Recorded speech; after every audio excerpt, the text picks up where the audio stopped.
สบายดีพี่น้องทุกคนวันนี้จะมาแจ้งงานรายวันอีกแล้วสำหรับพี่น้องคนใดที่ต้องการงานที่ยังอยู่ในกรุงเทพหลังสงกรานต์นี่เนาะหลายคนก็อยากหางานใหม่หรือว่าอยากเปลี่ยนงานใหม่วันนี้มีงานเขามาแนะนำทั้ง7งานเลยเนาะงานที่1นี่เป็นงานแม่บ้านผีเลี้ยงน้องเงินเดือนเริ่มต้นอยู่ที่ 14,000 บาทถึง 15,000 บาทบนเหตุงานนี้แมนยูพระราม5ในบ้านในเจ้ามีกันอยู่4คนมีหมา1ตัวเนาะและงานที่2อันนี้เป็นงานแม่บ้านผีเลี้ยงน้องอีกเงินเดือนเริ่มต้นอยู่ที่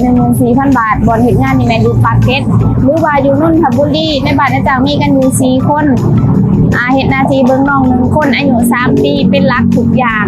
และงานที่3นี่เป็นงานแม่บ้านทั่วไปเงินเดือนเริ่มต้นอยู่ที่ 12,000 บาทถึง 13,000 บาทบนเหตุงานนี้แมนยูนครปฐมในบ้านในเจ้ามีกันอยู่3คนมีม้า2ตัวเนาะและงานที่4นี่เป็นงานแม่บ้านออฟฟิศไปกับเงินเดือนเริ่มต้นอยู่ที่ 12,000 บาทถึง 13,000 บาทบนเหตุงานนี้แมนยูเสนานิคม1เนาะซอย28เด้อใครที่อยู่แถวนั้นทำงานจันทร์ถึงศุกร์เข้างาน8:30เลิกงาน18:30เนาะและงานที่5นี่เป็นงานแม่บ้านคุ้มดูแลผู้สูงอายุเงินเดือนเริ่มต้นอยู่ที่ 15,000 บาทบนเหตุงานนี้แมนยูบางทีในบ้านในจังมีกันอยู่2คนบ่มีสัตว์เลี้ยงเหตุนาทีดูแลผู้สูงอายุ1คนอยู่เป็นเพื่อนเพิ่นเนาะ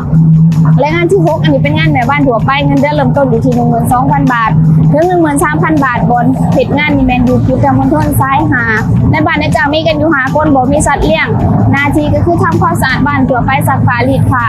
และงานที่7อันนี้เป็นงานแม่บ้านคุ้มพี่เลี้ยงน้องเงินเดือนเริ่มต้นอยู่ที่ 18,000 บาทบนเหตุงานนี้แมนยูแม่กะบางหน้าในบ้านในจังมีกันอยู่4คนบ่มีสัตว์เลี้ยงเนาะเหตุนาทีเบิ่งน้อง2คนอายุ3 เดือนและ6 ปีทุกอย่างเป็นหลัก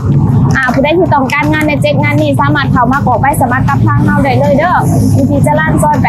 82/1ผู้ใดที่มาบ่ถึงสามารถโทรเข้ามาสอบถามรายละเอียดได้เลยสำหรับวันนี้จะฝากงานไว้สำนี้มื้อหน้าจะมาแจ้งงานที่เก่าสำหรับวันนี้สบายดี